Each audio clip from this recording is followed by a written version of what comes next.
Selamat siang semuanya teman-teman ya. Di kesempatan kali ini saya akan membahas tentang politik ya. Bayangkan sejenak seandainya Megawati dan Prabowo dan dua tokoh besar ini ya dalam kancah politik di Indonesia sepakat untuk bergabung ya dalam satu koalisi pemerintahan. Jadi apa yang akan terjadi? Jadi dalam konteks ini kita bisa mendalami sejumlah dampak yang mungkin muncul ya jika mereka bersatu dan serta bagaimana situasi tanpa adanya oposisi di Indonesia. Jadi pertama mari kita lihat kepribadian dan pandangan politik yang dibawa oleh kedua tokoh ini ya. Megawati ya, sebagai putri proklamator di Indonesia memiliki akar yang sangat kuat di partai PDIP ya. Dia ini dikenal dengan gaya kepemimpinannya yang penuh ketegasan dan emosional ya. Nah, sementara itu Prabowo dengan latar belakang militer kerap digambarkan sebagai sosok yang tegas dan sangat ambisius ya.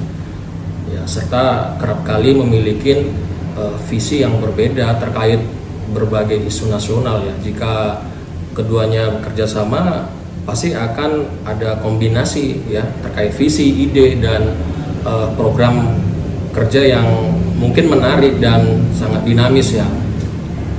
Nah, salah satu dampak positif yang bisa diharapkan jika mereka bersatu yaitu terciptanya stabilitas politik ya dengan menggabungkan kekuatan dan suara dari dua partai besar tersebut ya. Jadi koalisi ini bisa menghadirkan pemerintah yang lebih solid ya, yang mungkin lebih mampu mengambil keputusan yang kritis dalam menghadapi tantangan besar bangsa Indonesia ini. Jadi stabilitas ini bisa berujung pada peningkatan ya kepercayaan mungkin investor dan tentu saja akan menumbuhkan perekonomian Indonesia ya. Jadi sebagai dua tokoh yang memiliki massa yang sangat banyak ya atau pemilih yang kuat, mereka mungkin bisa membangun dukungan rakyat yang lebih luas ya untuk berbagai kebijakan pemerintahan ya. Nah, namun tentu saja tidak semua dampak dari koalisi ini akan bersifat positif ya. Ketika dua tokoh besar berkoalisi, ya mungkin ada resiko bahwa suara-suara dari partai-partai kecil atau suara yang berbeda akan tenggelam. Lalu kita bicarakan mengenai masalah oposisi ya. Oposisi adalah bagian penting dari demokrasi ya, yang akan membantu memastikan bahwa kekuasaan tidak disalahgunakan ya. Jadi tanpa hadirnya oposisi yang kritis ya, pemerintah cenderung tidak memiliki pengawasan yang memadai ya.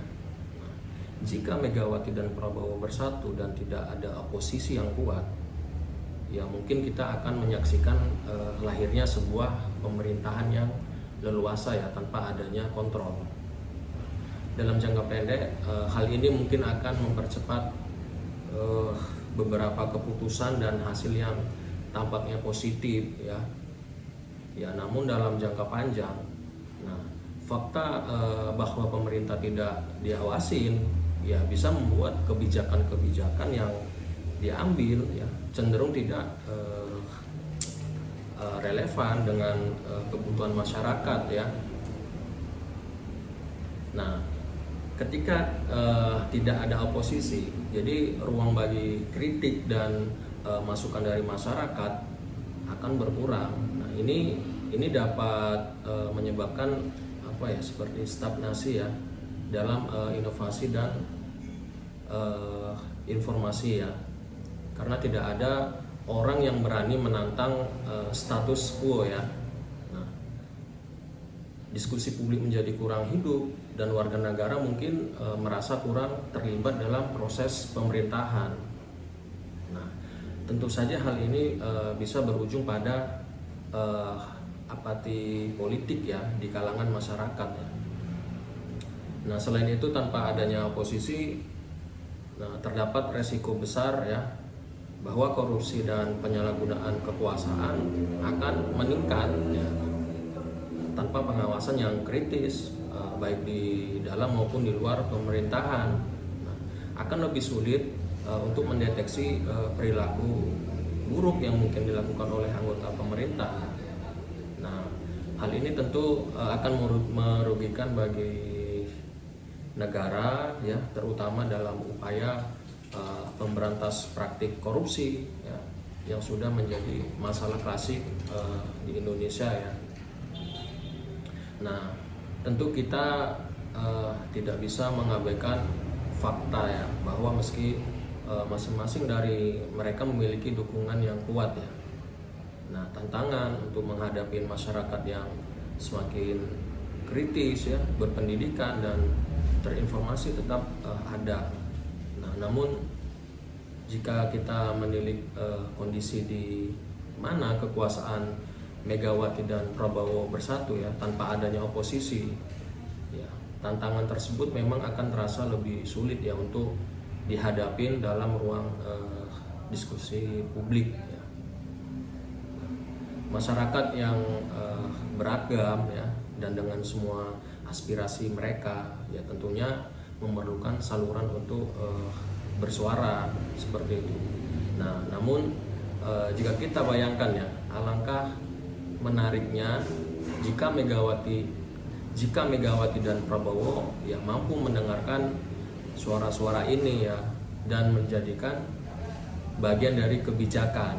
Nah, ini bisa menciptakan pemerintahan yang lebih inklusif ya, di mana setiap warga negara merasa diperhatikan dan dilibatkan dalam pembangunan bangsa ya, seperti itu ya. Jadi alangkah baiknya jika kita tidak hanya ingin satu mitos dari dua tokoh ini ya jika bersatu ya, tetapi juga akan memiliki kebijakan yang berorientasi pada masukan dan kritik dari berbagai kalangan, seperti itu.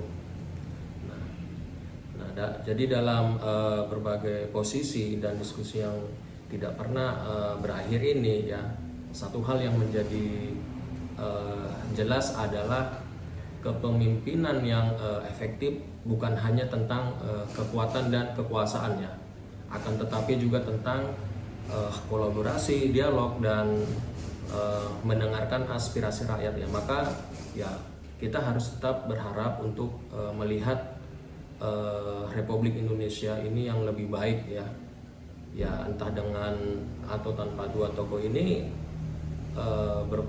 berkolaborasi ya, seperti itu ya, asalkan semua elemen masyarakat dapat didengar ya. Mungkin demikian sedikit pandangan saya sebagai masyarakat